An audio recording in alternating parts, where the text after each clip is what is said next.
Sa iba pang balita, nagbuga ng abo ang Bulkang Canlaon sa Negros Island. Nakunan po ng PHIVOLCS ang ash emission mag-aalauna kaninang madaling araw. Abot hanggang 300 metro ang taas ng nalikhang ash plume na tumagal hanggang 17 minuto. Sa nakalipas na 24 oras, mahigit 70 metrong taas ng degassing plume o pagsingaw ng volcanic gas ang naitala sa Mount Canlaon. May naitala ring 14 na volcanic earthquake at halos 300 toneladang asupre o sulfur dioxide. Nananatili sa alert level 2 ang bulkan kaya bawal pumasok sa 4-kilometer permanent danger zone.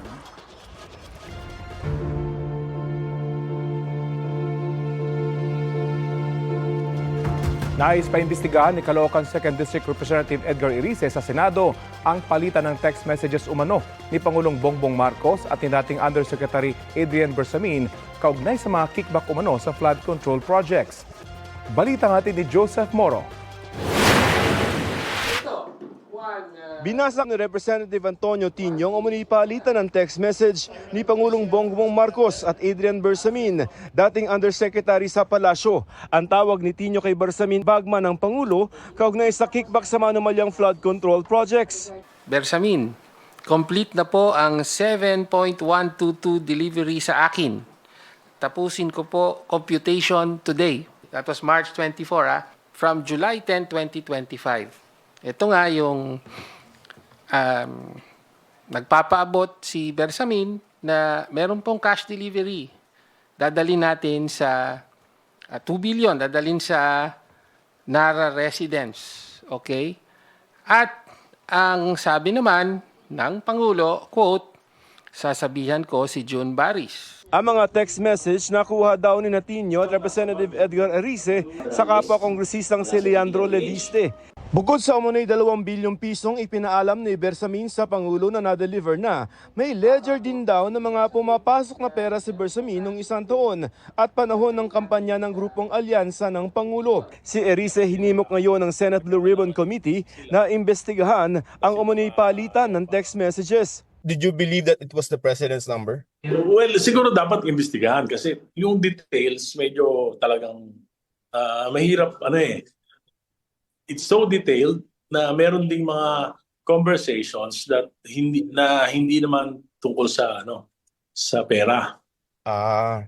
Yung iba para tungkol sa mga national issues. Pwede ba yung tayuan nyo na parang as a presidente talaga yung kausap or hindi?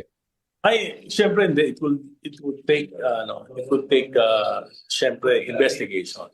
Pero ang ipinagtataka raw ni Irice, Nakikita naman natin after naming si Senator Lacson, after naming the Bersamins, hindi niya pinatawag sa Blue Ribbon. Why? Bakit laging humihinto? Doon ako nagtataka Even in the ICI, di ba? hinihingan namin ng reaksyon dito si Senate Blue Ribbon Committee Chair Ping Lacson.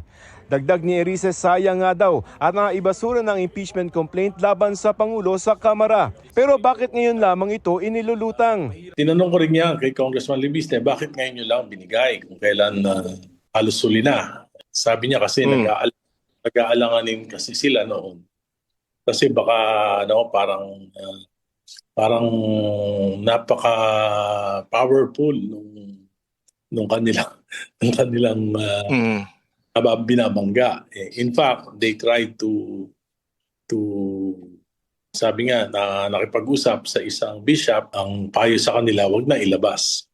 Sinubukan namin kunan ng pahayag si Leviste pero itinuro niya ang kanyang Facebook post na laman ang mga naging pahayag ni Irice at ACT Party List Representative Antonio Tino. Hinihingan namin ng tugon dito ang Malacanang pero nauna na itong sinabi na wala raw katotohanan ang mga ibinabato sa Pangulo. Joseph Morong nagbabalita para sa GMA Integrated News. Kita ang pag-counterflow ng isang motorsiklong yan sa isang viral video online.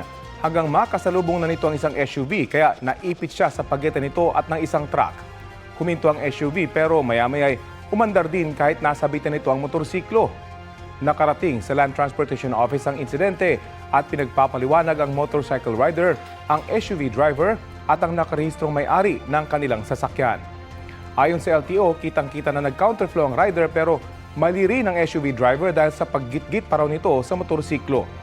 Pinasusuko ang kanilang lisensya at nakatakda itong suspindihin ng 70 araw habang patuloy ang investigasyon. Nasa 10 bahay ang nasunog sa barangay Pinagbuhatan sa Pasig. Ang ilan sa kanila walang nailigtas na ari-arian. Balitang hatid ni Bam Alegre. Ganito katindi ang lagablab ng apoy sa barangay Pinagbuhatan, Pasig pasado hating gabi kanina. Sa isa pang kuha ng residente, kita ang lawak ng pinsala habang tinutupok ng apoy ang mga bahay. Sobrang bilis lang po talaga niya. Nagising na lang po kami na may mga ingay na po. Nakita na narinig namin. Sa pagbaba namin, medyo may apoy na. So dala lang talaga namin yung anak namin na mailabas po talaga namin.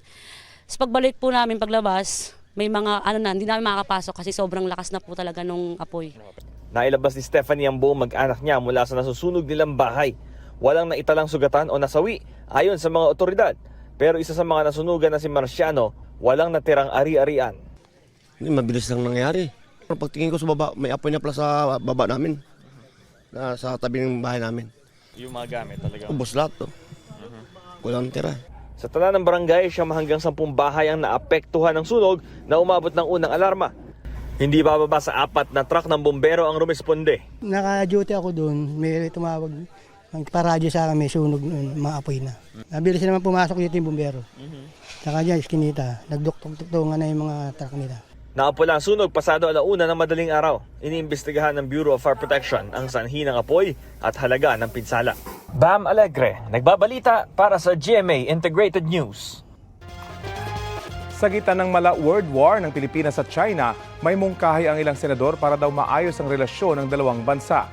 Detalye tayo sa balitang hatid ni Mav Gonzalez. Matapos ang palitan ng maaanghang na salita ng mga opisyal ng Chinese Embassy at gobyerno ng Pilipinas, mungkahi ng mga senador, palitan na ang kinatawan ng China sa Pilipinas. Mas maganda kung papalitan ng someone who is more diplomatic in dealing with the host country. Hindi na ba sinaan natin yung persona ng Grata pero he's not, I don't think he is, they are, the current embassy officials of China are improving or helping improve the relationship between China and the Philippines. They should not be hostile. Nandito sila sa host country. They've been very hostile against the officials of our government.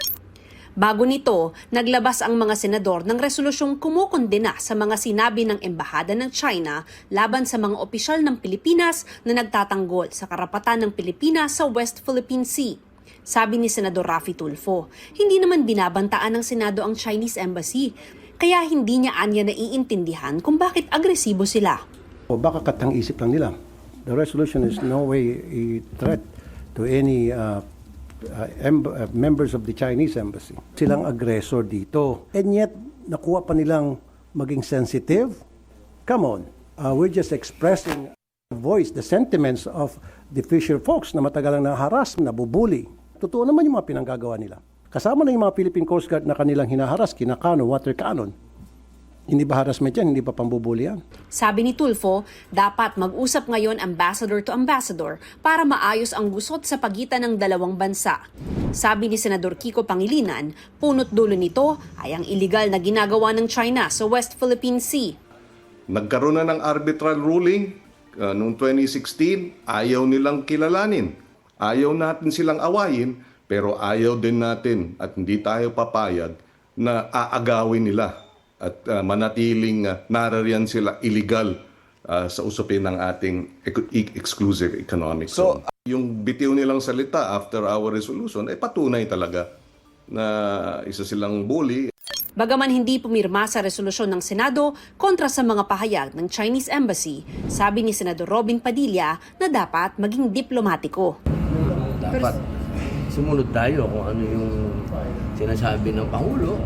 Firm daw pero diplomatic, hindi bastos. Kung ano man ang gawin ng Senado, amin yun. Kasi hindi namin sinasama ang executive doon, hindi namin sinasama ang judiciary doon. Desisyon lang ng Senado yun. O, kaya kung ano man yung posisyon namin, walang sino man ang pwede magsabi na mali yun. Desisyon yun ng mga senador eh. Pero ako, personal ako, hindi ako kasama doon sa resolusyon na yun. Kasi nga, ang gusto ko, tanggalin yung sinasabi na sinusuportahan si Tariela. Ang mungkahi ng mga senador nagmula sa bagong banat ni Chinese Embassy spokesperson Ji Lingping kay Senate President Tito Soto. Sabi ni Ji sa isang pahayag, kung tingin sa kanila ay bastos, ano na lang aniya ang mga senador na nagsabi sa kanila sa plenaryo na umalis na. Sinasabihan aniya silang hindi marunong rumespeto, gayong may mga senador na tumawag sa China bilang bully at sinabihan ang Chinese Embassy na bad guest at troll farm. Hindi anila sila mape-pressure sa mga pahayag o resolusyon at sasalagin ng anumang kasinungalingang sabihin laban sa kanila. Sagot ni Senate President Tito Soto sa huling tirada ng Chinese Embassy, nakakainis pag kinakanti ka at hindi ka kumikibo. Mas gusto raw niyang manginis na lang. Mav Gonzalez nagbabalita para sa GMA Integrated News. Kinwestiyon naman ng Chinese Embassy ang mungkahi ng ilang senador na palitan ng Chinese Ambassador to the Philippines. Tanong ni spokesperson Ji Lingping, ano bang tingin ng mga senador sa kanilang sarili? Alam naman daw nilang wala silang ganitong kakayahan pero patuloy pa rin anya ang mga senador sa pagpapanggap. Sino raw ba ang sinusubukang takutin at bantaan ng Senado? Ito raw ba ang tinatawag nilang respeto? Dagdag ni Ji Lingping, umaastang bata ang ilang politiko tuwing diplomatic affairs ang pinag-uusapan. Sana raw ay matuto silang intindihin kung paano tumatakbo ang diplomasya.